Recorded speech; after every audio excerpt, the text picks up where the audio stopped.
Hello friends, welcome back to my channel. आज मैं एक न्यू ड्रामा आपके लिए लेकर आई हूँ जिसका नाम है मे आई हेल्प यू। और ये एक बहुत ही मज़ेदार ड्रामा है जिसमें एक लड़की को मरे हुए लोग नज़र आते हैं जिनकी वो मदद करती है, और उनकी वो जब तक हेल्प ना कर दे उसके साथ कुछ अच्छा नहीं होता है, इसलिए उसे मदद करनी ही पड़ती है चाहे उसका मन हो या ना हो। और यही स्टोरी है हमारी इस सीरीज़ की। तो स्टार्ट करते हैं हम अपनी new drama series may I help you. Episode की शुरुआत में हमें एक लेडी को दिखाया जाता है जो कि बहुत ही ज़्यादा खुश नज़र आ रही थी और अपने बारे में ही बातें कर रही थी। वो काफ़ी कुछ बता रही थी। दूसरी लड़की जो थी वो उनको तैयार कर रही थी, काफ़ी अच्छे से तैयार कर रही थी वो। तभी वो लेडी जो होती है खिड़की की तरफ देखती है और अचानक ही उनका रंगत बदल जाती है, क्योंकि वो अपने फ्रेंड के बारे में बोलती है कि ये मेरी बचपन की दोस्त है और ये हमेशा मेरे साथ रहा करती थी। लेकिन वो उसे गाली बकने लग जाती है। ये देखकर वो लड़की सोच में पड़ जाती है कि ये ऐसा क्यों कर रही है। थोड़ी देर बाद वो लड़की जो है अंदर जाती है और वहाँ पर एक औरत खड़ी होती है। वो उसे एक चांटा लगा देती है। वो औरत समझ नहीं पा रही थी कि क्या हुआ, तो वो उसे दोबारा चांटा लगा देती है। सब पूछते हैं कि ये क्या कर रही हो तुम। वहाँ पर दो औरतें होती हैं जिसमें से एक बोलती है कि ये मेरी बेटी की दोस्त है, तुम इसके साथ ऐसा क्यों कर रही हो। तभी वो उसे तीसरा चांटा लगाने जाती है तो एक आदमी आकर उसे बचाने लग जाता है। सारे लोग देखकर चौंक जाते हैं क्योंकि जो आदमी उसे बचा रहा है उसी की वाइफ फ्यूनरल की तैयारी चल रही होती है। सारे उसकी सास और उसकी माँ जो होती है वो बोलती है कि ये क्या कर रहे हो तुम, ये क्या लगा रखा है तुमने। तो वो बोलता है कि नहीं ऐसी कोई बात। वो आदमी कहता है कि मैं तो सिर्फ इसे बचा रहा था, और वो उस लड़की को बहुत चिल्लाता है और कहता है कि तुम हो कौन। वो बोलती है कि इस आदमी ने अपनी वाइफ के साथ चीट किया, इसलिए वो उसे एक चांटा लगा देती है और बहुत सारी फोटोग्राफ हवा में उछाल देती है। वो सारी फोटोग्राफ इन दोनों की ही होती है। इसे देखने के बाद उसकी माँ और क्यूनी की जो माँ होती है वो लोग सब मिलकर उस आदमी को बहुत मारने लग जाते हैं। अब हमें दिखाते हैं ये जो लड़की होती है ये फ्यूनरल डायरेक्टर होती है, इसका नाम बैक डॉन जो होता है, और वो सीधा जाती है उस लेडी के पास जिसका नाम यूनी था। वो उसे बताती है कि उसने उसका काम कर दिया है और वो लेडी बहुत ही ज़्यादा खुश हो जाती है। अब अच्छे तरीके से उसका फ्यूनरल शुरू हो जाता है। सीनियर बोलता है कि तुम ये सब क्या करती रहती हो, तुम्हें कहाँ से वो फ़ोटोग्राफ मिल गई। तो यूनी बोलती है कि हमारे क्लाइंट्स बहुत ही ज़्यादा अमीर घर से होते हैं, इन लोगों के तो कुछ ना कुछ रहता ही है, तो ये सब होना आम बात है, तो आप परेशान मत हो। अब उस लेडी को दिखाते हैं जो कि बहुत ही अच्छे तरीके से अपनी आफ्टर लाइफ के लिए चली गई होती है। अब हमें डोंगजो को दिखाते हैं जो कि चर्च में होती है और फादर के सामने बैठी होती है और बोलती है मैं इन सारी चीज़ों से बहुत ही ज़्यादा परेशान हो चुकी हूँ, अब मुझे समझ नहीं आ रहा मैं क्या करूँ, मैं निकलना चाहती हूँ। तो फादर बोलता है कि अब तुम्हें सिर्फ 15 लोगों की ही तो विश पूरी करनी है, उसके बाद तुम आज़ाद हो सकती हो।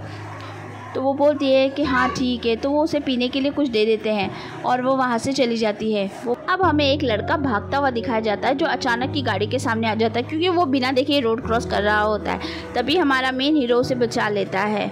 वो उसे लेकर साइड में जाता है और समझाता है कि तुम्हें ऐसे नहीं करना चाहिए, तुम्हें सड़क के पास इतनी तेज़ी से नहीं भागना चाहिए। और वो उसकी माँ जो होती है वो उन्हें शुक्रिया अदा करती है।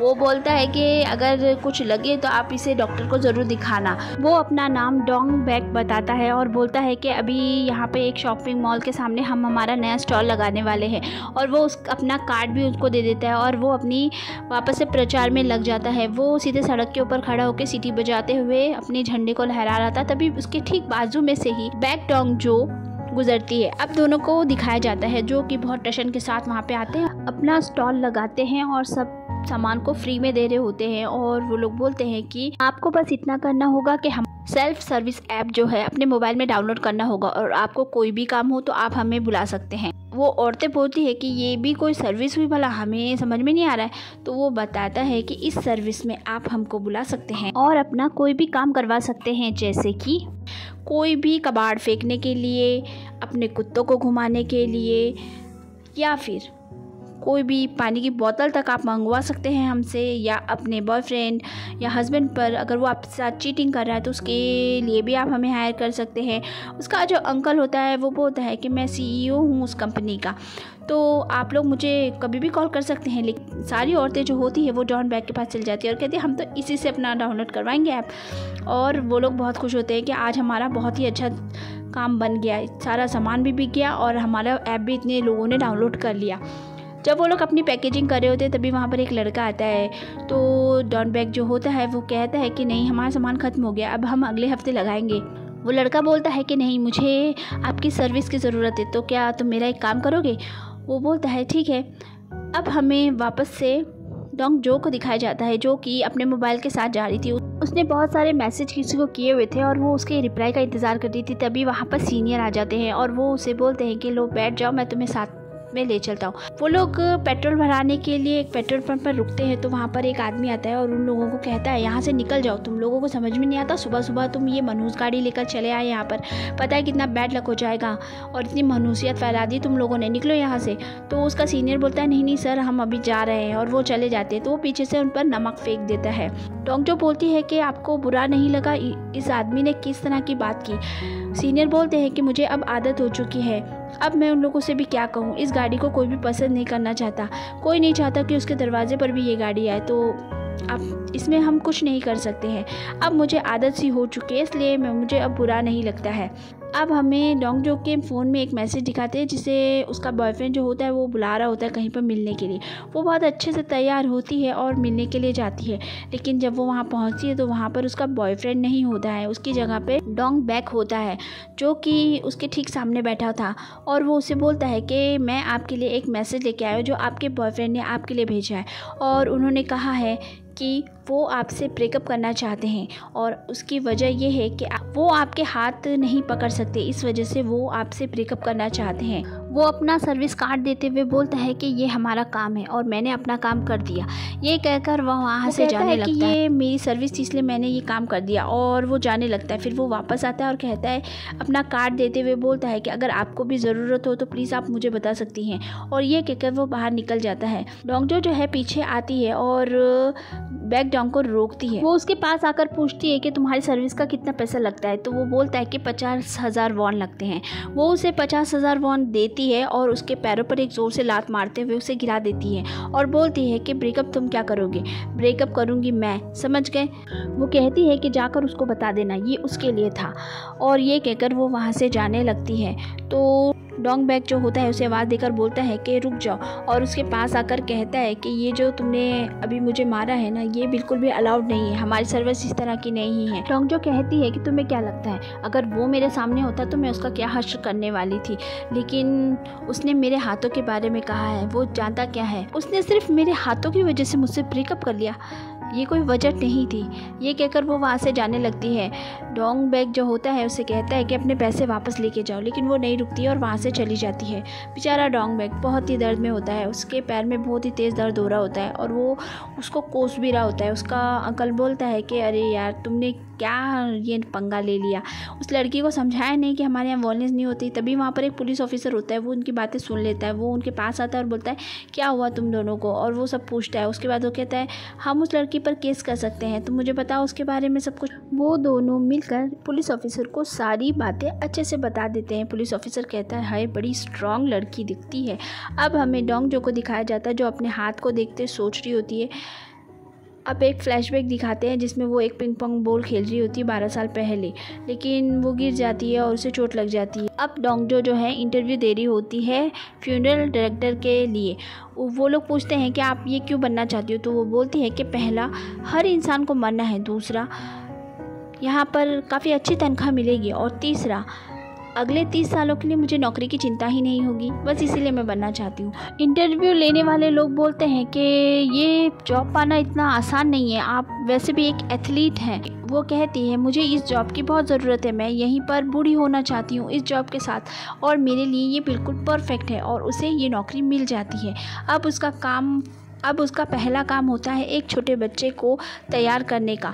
वो उस कमरे में पहुंचती है और उस बच्चे को जैसे ही तैयार करने वाली होती है तभी वहाँ पर एक बहुत तेज़ रोशनी चमकने लग जाती है, और थोड़ी देर में वो बच्चा उठकर बैठ जाता है। उसे देखते ही वो घबरा जाती है और वो डर के मारे पीछे सरक जाती है। वो बच्चा खड़ा हो जाता है और कहता है मैं कहाँ पर हूँ, ये कौन सी जगह है? ये सुनते ही वो दौड़ लगाकर भागती है। डोंजो जो है भागकर घर चली जाती है और बहुत ही ज़्यादा डर गई होती है वो। अब उसके पापा उसके लिए दुआ मांगते हैं। वो अपने पापा के पीछे पीछे चलती रहती है। वो उनका पीछा ही नहीं छोड़ती, वो उसे बहुत अच्छे से समझाते हैं और अपनी बेटी को दिलासा भी देते हैं। अब डोंजो जो है पढ़ाई कर रही थी तो वो लड़का उसे दिखाई देता है। उसे समझ में नहीं आता आखिर उसके साथ हो क्या रहा है और उसे बहुत ही ज़्यादा घबराहट हो रही होती है। उसका बैड लक शुरू हो चुका होता है, वो जहाँ भी जाती है कुछ ना कुछ हो जाता है, उसे चोट लग ही जाती है। इसलिए वो फादर के पास जाती है और उन्हें सारी बातें बता देती है। फादर बोलते हैं कि हो सकता है ऊपर वाले ने तुम्हें चुना हो उन लोगों की मदद करने के लिए। आप ये क्या बकवास बात कर रहे हो, मैं ही क्यों, मुझे ही क्यों चुना है। और वो गुस्से में वहाँ से जाने लगती है तो फादर उसके पीछे आ रहे होते हैं, लेकिन तभी वो सीढ़ियों से गिर जाती है और उसे काफ़ी चोट लग जाती है।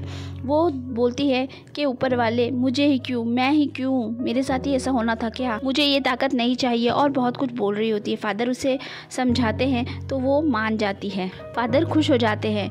अब डोंजो जो है ठीक होने के बाद वापस वहीं पर जाती है। यहाँ पर एक लेडी होती हैं जो बोलती हैं कि मुझे जल्दी से तैयार कर दो, मेरे हस्बैंड आने वाले हैं और मैं उनके सामने खूबसूरत लगना चाहती हूँ। ना चाहते हुए भी डोंजो उनको अच्छे से तैयार कर देती है और बोलती है आप कैसी लग रही हैं। तो वो बोलती है कि मैं बहुत ही अच्छी लग रही हूँ। अब हमें एक ऊपर गोल गोल सा विंडशैम के ऊपर एक नंबर दिखाया जाता है जो कि 21 होता है, जो घूम कर 20 हो जाता है। इसका मतलब कि अब उसे 20 लोगों की और मदद करनी थी और इसके बाद से ही वो काफ़ी लोगों की मदद करने लगी थी। फ्लैशबैक यहाँ पर ख़त्म हो जाता है। अब हमें डॉन बैक को दिखाया जाता है जो कि एक रेस्टोरेंट में होता है और वहाँ पर कुछ खा रहा होता है। तो वो रेस्टोरेंट वाला पूछता है क्या तुम्हें अच्छा नहीं लग रहा, तो कहता है अरे बहुत अच्छा लग रहा है। लेकिन तभी वो बाजू में देखता है कि बहुत सारे कार्ड पड़े हैं, तो वो पूछता है, तो वो बताते हैं कि जो भी कोई काम वाले होते हैं यहाँ अपना कार्ड लगा जाते हैं। तो वो बहुत खुश हो जाता है और अपना भी कार्ड वहाँ लगा देता है। अब हमें एक टैक्सी ड्राइवर को दिखाया जाता है जो अपने पैसेंजर को एक जगह पर छोड़ देता है और वो जैसे ही वहाँ से आगे निकलता है उसका एक्सीडेंट हो जाता है और वो सीधा पहुँच जाता है फ्यूनरल वाली जगह पर। मगर उसे यकीन ही नहीं हो रहा होता है कि वो अब इस दुनिया में नहीं रहा। वो बोलता है कि नहीं, ऐसा नहीं हो सकता।